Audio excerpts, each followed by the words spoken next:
Boa noite, estou muito feliz que você está aqui e eu também estou feliz por eu estar aqui. É sinal que nós estamos vivos e nosso Pai do Céu nos trouxe. E você que está vendo a gente pela internet, pelo YouTube, pelo Facebook, você está aí porque você tem interesse na Palavra de Deus, você quer conhecer mais a respeito do Senhor.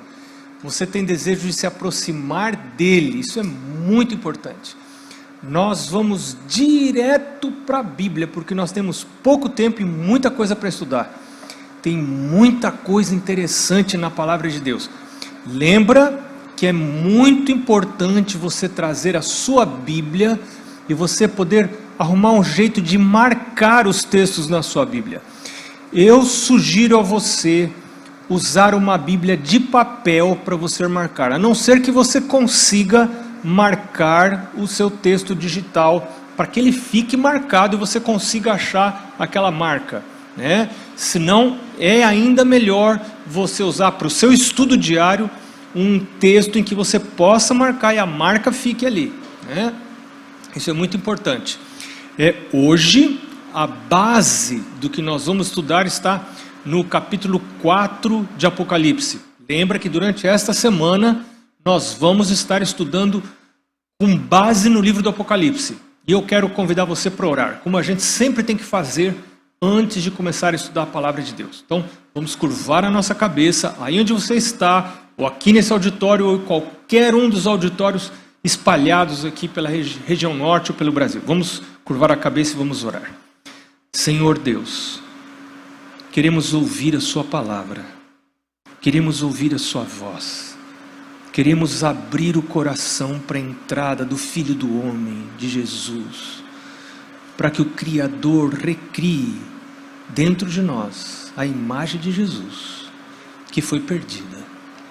Nós pedimos estas bênçãos, em nome de Jesus, amém. A base do que vamos estudar hoje está no capítulo 4, mas nós vamos começar no capítulo 2. Ficou faltando ontem, então eu quero resgatar o que faltou ontem e correr com o que é de hoje. Eu quero chamar a sua atenção para o capítulo 2, começando no verso 8, a mensagem da igreja de Esmirna vai entrar no contexto do que nós vamos estudar hoje. Diz assim: ao anjo da igreja em Esmirna escreve. Lembra que eu disse para você ontem que essas mensagens às 7 igrejas são mensagens que têm aplicação coletiva, têm aplicação individual, e elas têm aplicações para diversas épocas ou fases do povo de Deus através da história. E você vê que a última igreja das 7, a igreja de Laodiceia, que representa o povo de Deus que vive nos últimos dias da história dessa terra. Mas agora nós vamos estudar a mensagem para a igreja de Esmirna com uma aplicação pessoal para nós. Ao anjo da igreja de Esmirna escreve: estas coisas diz o primeiro e o último. Lembra que ontem nós estudamos a importância de reconhecer Jesus como o primeiro e o último. Se ele não for primeiro na sua vida, ele não é nada na sua vida. Aquela música bonita que você conhece, se ele não for o primeiro, ela é teologicamente verdade, ela não é só uma música para divertir a gente. Se Jesus não ocupar o primeiro lugar, a gente está perdendo tempo na igreja, a gente está fingindo de religião, a gente está brincando de conhecer a Deus. E isso terá consequências, porque o livro do Apocalipse diz que nós vivemos em tempos difíceis, e as coisas vão piorar daqui para frente. O livro do Apocalipse foi escrito para o povo de Deus que vive em tribulação. Nós só estamos vendo o começo das coisas acontecerem. E essas coisas vão se desenvolver e vão piorar daqui para frente. E por isso está a relevância do livro do Apocalipse. Ele é relevante para esse tempo que nós estamos vivendo. Por isso nós precisamos conhecê-lo. E diz aqui: e estas coisas o primeiro e o último que esteve morto e tornou a viver. Conheço a tua tribulação. Se você largar aqui e você for para o capítulo 1, verso 9, olha aqui que João diz no capítulo 1, verso 9, João diz assim: eu, João, irmão, vosso companheiro na tribulação, no reino e na perseverança. A vida cristã é uma vida de tribulação. Se a sua vida não é de tribulação, talvez você não esteja vivendo a vida cristã. Porque a palavra de Deus diz, Paulo disse, aqueles que querem servir a Cristo vão sofrer perseguições, vão ter tribulação, vão ter problema. Isso faz parte da vida cristã. Então às vezes tem uma ideia que vai se aproximar de Jesus para que tudo dê certo, você ficar rico, nasce dente de ouro na sua boca, né? Eu, quando fui pastor no primeiro distrito, tinha uma igreja que pregava pertinho da minha igreja. Se você vier aqui e você for fiel no dízimo e der oferta e vender o seu carro e dar tudo para a igreja, até a sua sogra e tudo, você dá para a igreja, vai nascer dente de ouro na sua boca. E o irmão veio falar para mim, pastor, e não é que nasceu dente de ouro na boca do fulano lá? Ainda que nasça dente de ouro na boca de alguém, porque Satanás pode fazer os milagres dele, como fez no tempo de Moisés. Lembra que Moisés lançou uma vara no chão, a vara virou cobra, e os magos também fizeram isso. Satanás tem poder para fazer algumas coisas, né? Mas a palavra de Deus diz que neste mundo nós vamos ter tribulações, nós vamos ter problemas, mas nós temos que perseverar, nós temos que ter bom ânimo. Então, voltando para o capítulo 2, verso 9, Deus diz assim, eu conheço a tua tribulação. Pode ser que eu estou falando hoje com alguém que está sofrendo, que está doído, está com dores muito profundas, está com ansiedade quanto ao futuro, não sabe o que vai acontecer. Deus está falando para você hoje, eu conheço o que está acontecendo com você. Você não está sozinho, jogado no mundo, sozinha. Deus conhece você, Deus conhece a sua tribulação, a sua pobreza, mas você pode ser rico em Jesus. E a blasfêmia dos que a si mesmos se declaram judeus e não são. Parecem ser de Deus, mas não são. Tem muita gente que parece, mas não é. E aí Deus diz no verso 10, não temas as coisas que tens de sofrer. Eis que o diabo está para lançar muitos de vós na prisão, para serem postos à prova, e tereis tribulação 10 dias. Sê fiel até a morte, dar-te a coroa da vida. Alguns de nós seremos chamados a depor a vida. Alguns dos nossos filhos vão entregar a vida. E se eu não estou entregando, se eu não estou criando, educando os meus filhos para se tornarem mártires por Jesus, eu não estou criando meus filhos para o céu. Eu preciso entregar meus filhos ao altar, como Abraão entregou os filhos ao altar. Tem gente que está criando filho para ser rico, para ser gente importante. Nós temos que criar filhos para serem missionários, para irem onde ninguém quer ir, para servir a Deus, não servir a igreja, mas servir a Deus na igreja, trabalhar para Deus, e morrer e entregar a vida se for necessário. Eu um dia entendi isso, e eu disse para Deus, Senhor Deus, se o Senhor quer que as minhas filhas te sirvam, e que eu nunca mais as veja, então o Senhor as tome e usa elas. É para isso que nós temos que criar filhos. Os filhos nos são dados por empréstimos, para nós os devolvermos para Deus. Mas para isso nós mesmos precisamos oferecer a vida para Deus e dizer, Senhor Deus, se um dia for preciso eu entregar a vida, me tornar um mártir por causa do Evangelho, então aqui estou eu quero entregar tudo que o Senhor tem me dado, toda a minha vida, porque a nossa casa não está aqui. A nossa casa está lá em cima. Nós estamos de mudança. Então não adianta você colocar o seu coração aqui embaixo, porque a gente não vai ficar aqui. Se você entregar a vida para Deus, você não vai ficar aqui. Se você não entregar a vida para Deus, você não vai ficar aqui. Isso aqui não vai durar. Isso aqui está acabando. Está tudo se arrebentando. No mundo político, no mundo social, no mundo físico, na saúde, está tudo acabando. E a gente está vendo. O mundo está começando a entrar em convulsão, e nós vamos sair daqui. E Deus diz, não temas. Não é para você agora não dormir à noite. Pastor do céu, eu já estava com medo, agora você piorou o negócio. Eu já estava com medo do Covid, agora você está falando que vai acabar tudo, mas Deus está falando, não temas. Você encontra o não temas na Bíblia, desde o começo até o fim.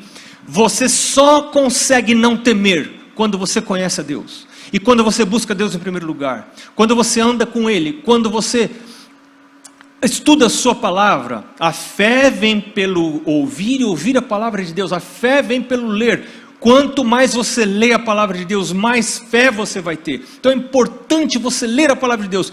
Desenvolver o hábito da leitura diária da palavra de Deus. E o final do verso 10 diz, ser fiel até a morte. Fidelidade não é algo que você alcança por guardar o sábado. Fidelidade não é algo que você alcança por você não trair a sua esposa ou seu marido.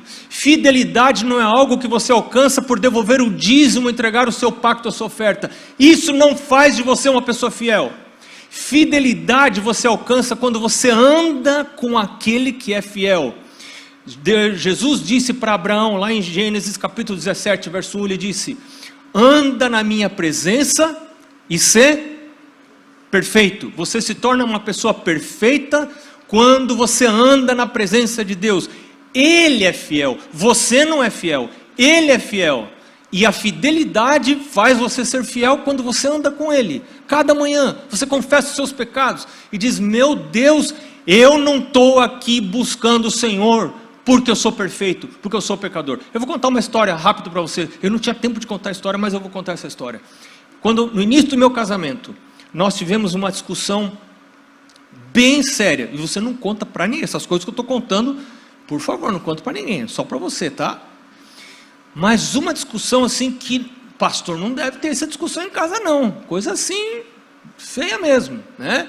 Eu sei que vocês não têm isso. Foi só lá na minha casa que teve esse negócio. Muito feio. E quando acabou a discussão, eu tinha falado tanta coisa. E ao momento seguinte é a hora do meu estudo da Bíblia. E aí eu pensei assim, sabe de uma coisa? Eu tinha chegado numa corrida e eu ia ler a Bíblia. E antes de ler a Bíblia aconteceu a confusão. E eu falei o que não devia ter falado. E aí eu pensei, sabe de uma coisa, que eu não vou ler a Bíblia agora mais não. Porque eu vou abrir a minha Bíblia para ler, a Mari vai passar aqui pela porta, vai ver eu lendo a Bíblia, ela não vai falar nada. Mas eu já sei o que ela vai pensar.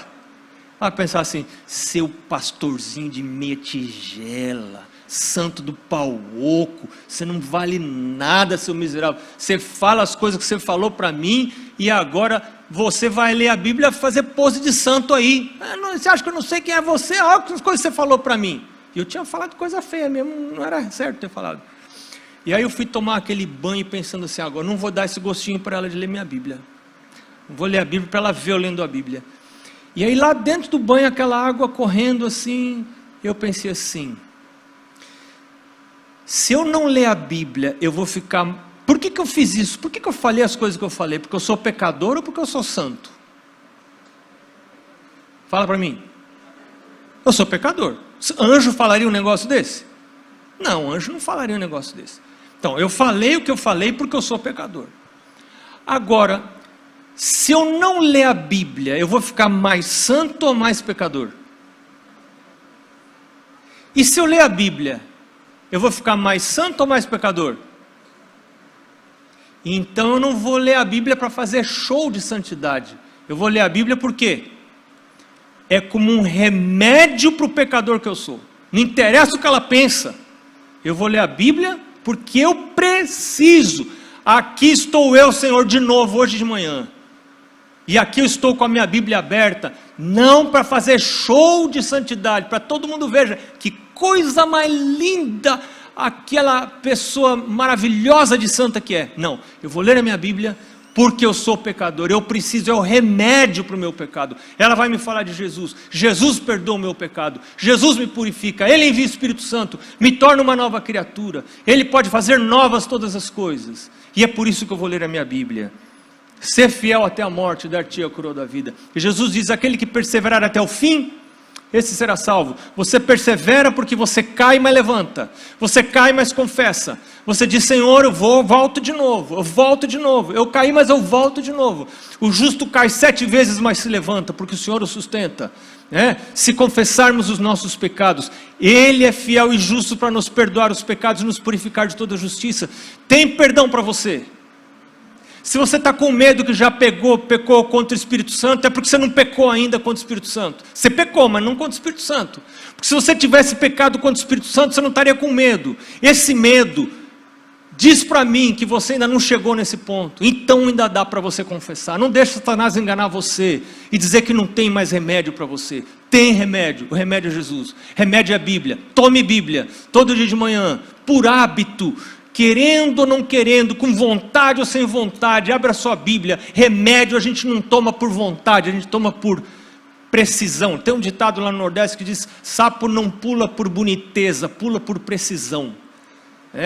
Então, a gente também não lê a Bíblia por boniteza, a gente lê a Bíblia por precisão. A gente precisa, a gente necessita a leitura da Bíblia. Muito bem, já vimos aqui mensagem à igreja de Esmirna. Vamos voltar agora para o nosso capítulo original, que é o capítulo 4 de Apocalipse. E agora nós vamos para a visão do trono de Deus. João olhou, verso 1, e eis que não somente uma porta aberta no céu, de novo aqui, porta aberta no céu, presta atenção, porta aberta, como também a primeira voz que eu vi, como de trombeta, ao falar comigo, dizendo: sobe para aqui e te mostrarei o que deve acontecer depois dessas coisas. Eu quero dizer para você que existe uma porta aberta para você. Tem uma porta aberta no céu. Essa porta não vai estar sempre aberta. Vai ter um dia que a porta vai fechar. Você lembra que a porta da arca fechou? A porta da arca estava aberta. As pessoas podiam entrar na arca, mas um dia a porta da arca fechou. Ainda a porta está aberta para você entrar. Vamos para a mensagem da igreja de Filadélfia, que está relacionada com isso aqui. Capítulo 3, verso 8. Verso 7, diz assim: ao anjo da igreja em Filadélfia escreve: estas coisas diz o santo, o verdadeiro, aquele que tem a chave de Davi, que abre e ninguém fecha, e ninguém fechará, e que fecha e ninguém abrirá. E ele diz no verso 8: conheço as tuas obras, eis que tenho posto diante de ti uma porta aberta, a qual ninguém pode fechar. Se você quer aceitar Jesus, se você quer viver uma vida santa, não importa o seu passado, não importa as suas tendências, não importa as suas inclinações, as suas vontades, nós podemos nascer com vontades pecaminosas, as mais diversas, inclinações diferentes para o pecado, todos nós temos, isso não importa. Você volta para Jesus, a porta está aberta, Ele recebe você. Se você disser: eu quero meu Deus, a porta está aberta. Que tens pouca força, entretanto, guardaste a minha palavra e não negaste o meu nome. Meu Deus, me ajuda a guardar a tua palavra. Eu quero aprender a guardar a palavra de Deus, não guardar o costume, o senso comum. Tem gente atrás do senso comum. O que os outros estão fazendo? Está todo mundo fazendo isso. Isso é hoje socialmente aceitável. Eu não quero saber o que é socialmente aceitável. Eu não quero saber qual é o senso comum. Eu quero saber qual é a palavra de Deus. Eu quero conhecer a vontade de Deus. A vontade de Deus eu encontro na Bíblia e no Espírito de Profecia. Tem gente que não quer ler o Espírito de Profecia, não quer ler os escritos de Ellen White, porque vão encontrar ali condenados os pecados que praticam, então não querem ler. E ficam diminuindo o dom profético de Ellen White, porque ali nos escritos que foram dados por Deus, ela não tem culpa de nada, foram dados por Deus esses escritos, ali estão condenados os pecados que essas pessoas apreciam. Então elas não querem ler, e ficam rebaixando o dom profético, diminuindo a autoridade do dom profético, colocando esses escritos no mesmo nível das coisas comuns, dos escritos comuns. Mas são escritos inspirados por Deus. E quando os meus pecados são condenados, eu tenho o privilégio de confessar. E se meus pecados não são condenados, eu acho que eu sou o rei da paçoca, o recheio do biscoito. E está tudo certo comigo, recheio do babalu. Não sei que antigamente tinha um chiclete babalu que tinha um recheiozinho, né? E eu acho que eu sou o recheio do babalu. Eu estou tudo bem, sou bonito, sou adventista, dizimista, guardo o sábado, vegetariano, como tofu. Está tudo certo na minha vida. Não está tudo certo na sua vida. Talvez você não ame, você não descobrindo o que é amar. Nisto conhecerão todos que sois meus discípulos, se tiverdes amor uns pelos outros. Nós vamos amanhã ver o que é amor. É uma coisa que a gente não sabe o que é. A gente tem que estudar a palavra de Deus para descobrir o que é amor. Enfim, eu preciso conhecer a palavra de Deus para poder servir a Deus. E quando a palavra de Deus me acusa, isso é um privilégio. Quando eu entendi isso, eu leio a palavra de Deus para ser acusado. Porque quando eu sou acusado, eu vejo o meu pecado, e em vez de me rebelar contra o instrumento de Deus que me acusa, eu tenho o privilégio de ir a Deus e confessar. Se eu me rebelo contra o instrumento de Deus que me acusa, então não sobra nada para mim, não tem recurso mais para mim. Porque se eu não confessar o meu pecado, não tem perdão. Pecado que não é confessado, é pecado que não é perdoado. Mas todo pecado que é confessado, ele é perdoado. Você não precisa mentir para Deus. Você não precisa dizer para Deus assim: eu odeio esse pecado, Senhor Deus, estou com nojo desse pecado. É mentira. Você pecou porque gosta, eu peco porque eu gosto. Diga a verdade para Deus. Se fale para Deus assim: Senhor, eu pequei porque eu gostei e eu ainda gosto, e por mim pecaria de novo. Mas eu quero pedir que o Senhor me perdoe, primeiro lugar. Segundo lugar, que o Senhor coloque em mim um novo coração, um Espírito Santo, para mudar o meu gosto, para que eu não goste mais de pecar, para que eu goste das coisas santas e das coisas puras. Eu não gosto não, Deus. Fala a verdade para Deus. Deus odeia fingimento. Deus não suporta gente fingida. Mas Deus ama aquele que tem coração limpo e coração puro, como o coração de Davi. Quando Natan falou: você homem, você pecou, você adulterou com essa mulher, você matou o marido dela. Davi falou: é verdade, o Senhor está certo e eu estou errado. Por isso Davi foi considerado um homem segundo o coração de Deus. Agora, quando você fica fugindo do conhecimento do seu pecado, você não quer ler o Espírito de Profecia, você não quer ler a Bíblia, você não quer receber acusação, você só quer ouvir sermão que passa a mão na sua cabeça e diz: filhinho da mamãe, que coisa mais linda que é você, toma um talquinho aqui em você, que coisa mais maravilhosinha. Você que só quer isso, você não está falando sério quanto à sua salvação.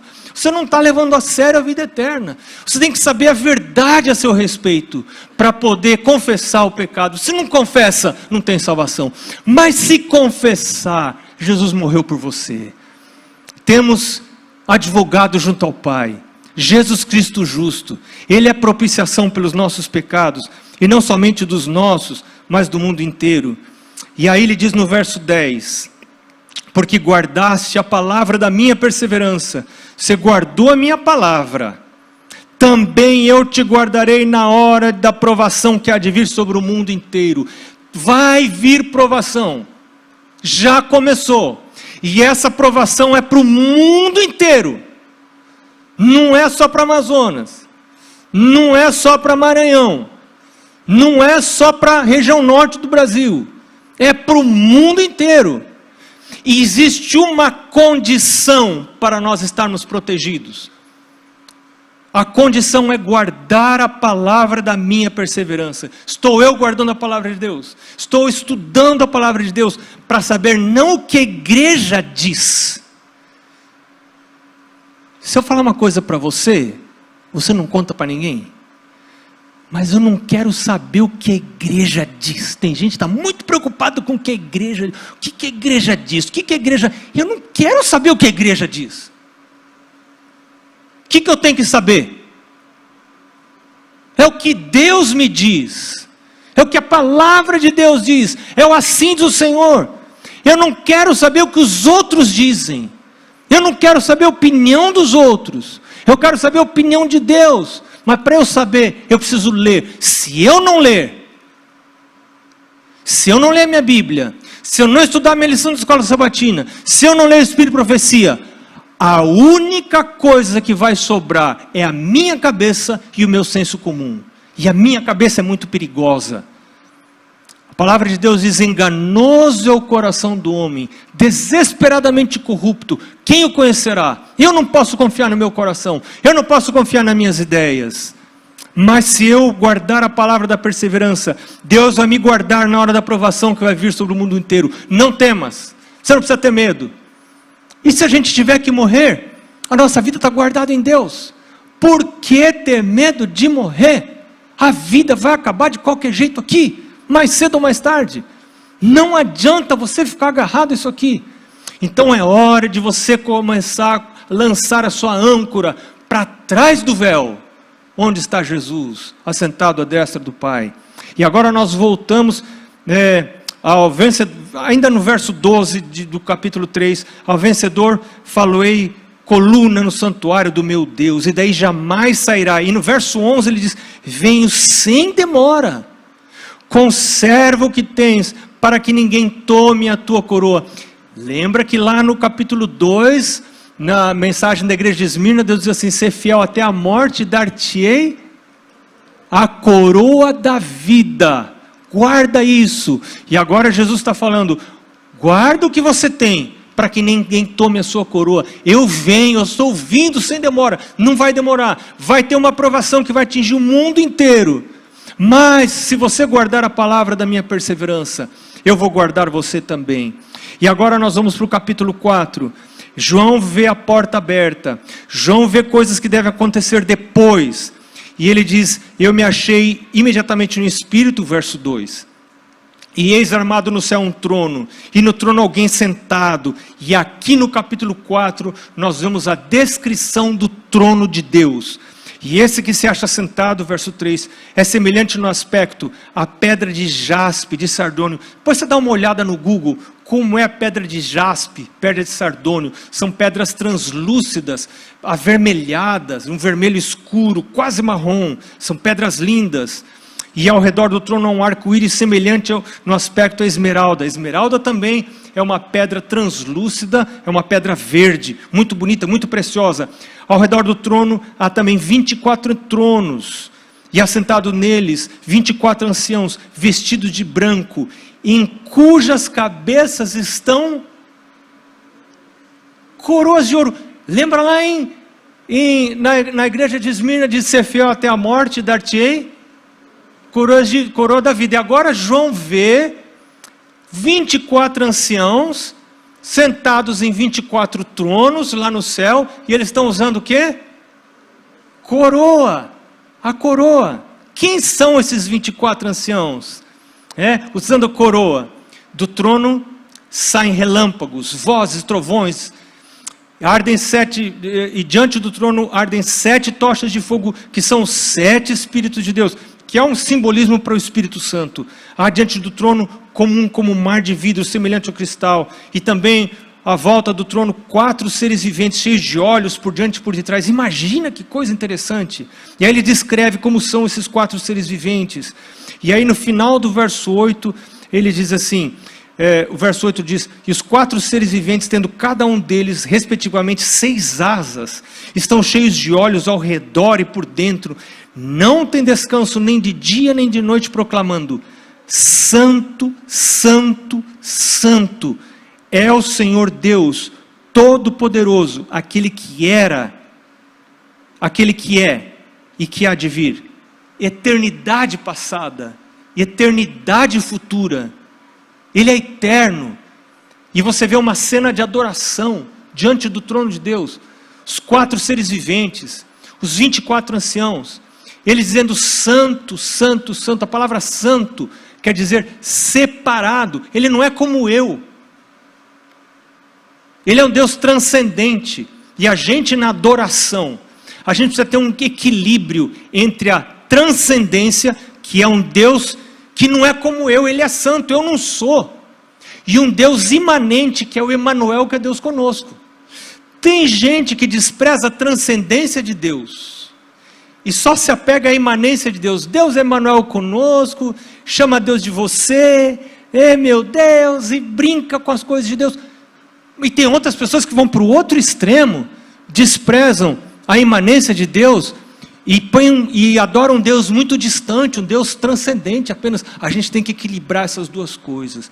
Eu preciso saber que Deus não é gente, Ele é Deus, Ele é santo, Ele tem anjos, Ele tem os 4 seres viventes, continuamente, de dia e de noite, dizendo, santo, santo, santo, é o Senhor Todo-Poderoso. Eu quero animar você a orar de maneira diferente, a adorar na sua oração. No meu canal de podcast, tem vários canais, no Spotify, no Google Podcast, no Apple Podcast. Eu quero recomendar você escutar o número 85. Número 85, a minha esposa vai explicar, vai sugerir para você a oração dos 7 minutos. Não sei se você já ouviu falar da oração dos 7 minutos. E o primeiro minuto da oração dos 7 minutos é a oração de adoração. A gente sabe muito bem fazer oração de pedição, né? De pedidos. Senhor, me dá isso, me dá isso, me dá aquilo, me dá aquele outro, me cura, me isso. É uma oração assim, e a nossa oração é tão infantil, porque a gente não aprende a adorar a Deus em oração. Como que a gente adora a Deus? É falar dos atributos de Deus, é passar tempo na presença dEle em contemplação. A adoração pode ser um sinônimo de contemplação. Existem pessoas que adoram imagens, e elas passam horas, às vezes, contemplando as imagens. Depois que elas aprendem que a gente não deve adorar imagens, elas não contemplam mais Jesus. Elas não passam mais tempo contemplando os seus atributos. Isto é muito importante na minha adoração individual. Outro aspecto importante da adoração é que a adoração deve ser prestada de acordo com o gosto do adorado e não de acordo com o gosto do adorador. Quando eu vou escolher uma igreja para frequentar, não é a igreja onde eu me sinto mais confortável, não é isso que é importante. Não é a igreja que toca a música que eu mais gosto, isso não é importante. Eu vou escolher a igreja que tem o culto que Deus mais aprecia. Mas como é que eu sei o culto que Deus mais aprecia? Olha, eu vou ler na Bíblia, eu vou procurar no Espírito de Profecia o que diz a respeito do culto, como prestar culto a Deus, que tipo de música eu devo apresentar a Deus. Com certeza é uma música que tem que ser diferente da música que eu estava acostumado no mundo. Porque a vida cristã é uma vida de morte para o eu. Significa negação própria. E às vezes, eu não quero exercer negação própria. Eu saí do mundo, mas eu quero continuar escutando dentro da igreja, com letra cristã, uma música semelhante à música do mundo. Não cabe, não tem harmonia entre a luz e as trevas.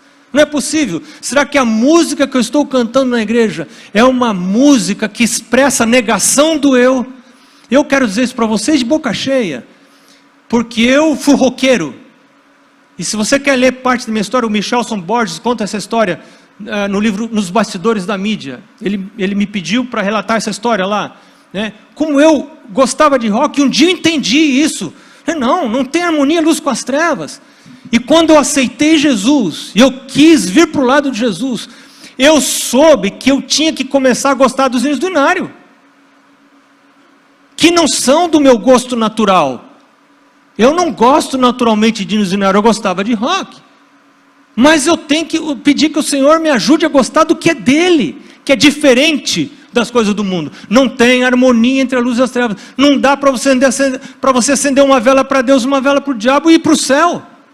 Não é possível. Então o culto tem que ser prestado de acordo com o gosto daquele que é adorado, não o gosto do adorador. E aí você vê, quando esses seres viventes, verso 9, derem glória, honra, ações de graça ao que se encontra sentado no trono, ao que vive pelos séculos dos séculos, os 24 anciãos prostrar-se-ão. Sempre que você puder, ajoelhe-se para orar.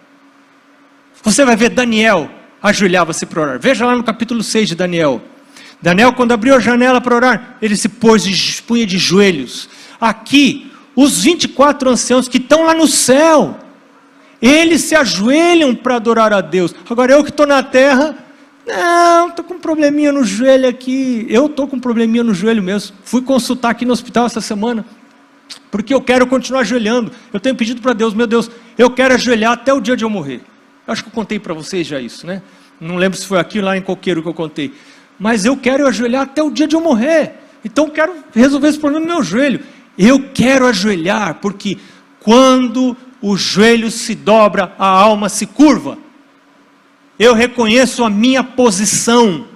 Eu reconheço quem eu sou. Ele é maior que eu sou menor do que ele. Sai toda presunção cai por terra. Eu me ajoelho, ajoelhe-se no culto familiar. Ensine os seus filhos a ajoelharem-se. Reverência não é uma posição do corpo, mas é a noção da presença de Deus. A posição do corpo me ajuda a entender a minha posição. diante do meu Criador. Então é importante prostrar-se. Prostrando-se diante daqueles que se encontram sentados no trono. Adorarão o que vive pelos séculos dos séculos e depositarão suas coroas diante do trono, proclamando: Tu és digno, Senhor Deus, de receber glória, honra e poder, porque todas as coisas Tu criastes. Tu criaste, sim, por causa da Tua vontade, vieram a existir e foram criadas. Deus é o Criador de todas as coisas. Deus é o dono de todas as coisas. Nós não somos donos de coisa nenhuma. Tudo pertence ao Senhor. Essa terra pertence a Ele. A sua vida pertence a Ele. Sua casa pertence a Ele. Sua família pertence a Ele. Nós somos apenas administradores daquilo que Ele nos empresta enquanto a gente está vivo aqui. Hoje é o dia da chance. Se ouvires a sua voz, não endureçais o vosso coração. Pode ser que eu estou falando para alguém aqui no auditório, ou aí onde você está. Eu sei que aconteceram batismos por aí também. Enquanto o pastor Carlos estava batizando, pessoas foram batizadas aí. E pode ser que o Espírito Santo está falando para alguém, com alguém que já está estudando a Bíblia, ou que está vindo pela primeira vez, mas Deus está falando: ei, você vai se batizar também. Eu quero você no céu. Eu quero você tomando a decisão. Não perca essa chance. Ainda que você tiver tribulação, seja fiel até a morte. Eu vou dar para você a coroa da vida. Vai valer a pena. Não tenha medo. Não temas. Não tenha medo. Deus sabe como vai terminar a história. O livro do Apocalipse mostra que Deus sabe tudo. Ele sabe como vai terminar. Não tenha medo. Está tudo no controle dele. Deus está chamando você. Eu quero convidar você para curvar a cabeça, para nós orarmos. E você fazer uma entrega para o Senhor hoje. Senhor Jesus, obrigado porque o Senhor deixou para nós o livro do Apocalipse. Ele tem tantas verdades importantes, cortantes, cruciais. Nós queremos recebê-las como vindas do Senhor, como elas realmente são. Eu sei que o Senhor hoje está fazendo convites muito claros. Tem pessoas que não precisavam nem de vozes humanas, elas sabem porque Teu Espírito está dizendo para elas: hoje é o dia. Hoje é o dia de você confessar os seus pecados. Eu perdoo você. Eu vou limpar você. Eu vou perdoar você. Vou fazer de você uma pessoa santa. E você vai estar vestido de branco, vestida de branco, quando eu voltar. Está perto o dia da minha volta. Seja fiel até a morte. A vida cristã aqui é uma vida de negação do eu. Porque a gente vai aproveitar depois, não é só agora. Obrigado, Senhor, por nos dar uma visão de futuro. Essa visão nos anima, essa visão nos encoraja. Eu peço ao Senhor que o Senhor anime as pessoas que tomaram a decisão pelo batismo, para que hoje ainda procurem ou o pastor, ou o líder da igreja, e falem para ele: eu tomei a decisão para o batismo. Senhor Deus, ajuda essa pessoa a não ficar calada, porque decisões caladas são decisões fracas. Decisões comunicadas são decisões mais fortes. Ajuda, Pai, para que essas decisões sejam comunicadas, sejam faladas. Eu peço a Tua bênção sobre essas pessoas que hoje tomaram a decisão. Em nome de Jesus. Amém. Deus abençoe você. Nós nos vemos amanhã.